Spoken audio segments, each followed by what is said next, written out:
5,000 మందితోని 5,000 మంది మీ రిపోర్టర్స్ని మీ ఇక్కడ ఉన్న ఛానల్స్ వాళ్ళందరూ మీ ఛానల్స్ ఉన్నాయి. మీరు ఇప్పుడే లైవ్ టెలికాస్ట్ పెట్టండి. ఇక్కడ స్క్రీన్ అరేంజ్ చేస్తాను. నేను 5,000 మంది నేను నల్గొండలో కాదు, భువనగిరిలో కాదు, ఎక్కడ నేను నిలబడ్డా గంట సేపు నిలబడితే 5,000 మంది జనం అవుతారు. మేము మీటింగ్ పెడితే అక్కడ పల్లీలు అవన్నీ అమ్ముకుంటానికి వస్తారు, ఐస్ క్రీమ్లు. అంతమంది కూడా లేరు. ఆ సభలో ఆయన ఏ ముఖం పెట్టుకొచ్చిండు, ఎందుకు వచ్చిండు? 11 సీట్లు 60-70 మెజార్టీ పార్లమెంట్ క్యాండిడేటు, 6 లక్షల మెజార్టీ, సౌత్ ఇండియాలో హైయెస్ట్ నల్గొండ.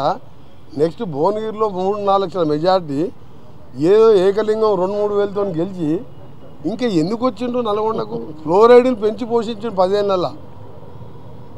ఇవాళ గంధమల్ల బస్వాపూర్ పైన కొండపోచమ్మ మల్లన్న సాగర్ కట్టుకొని కిందికి కాలువ కూడా ఇచ్చే మానవత్వం లేని మనిషి రూపంలో ఉన్న మృగాలు ఆ ప్రభుత్వంలో పనిచేసిన వాళ్ళు.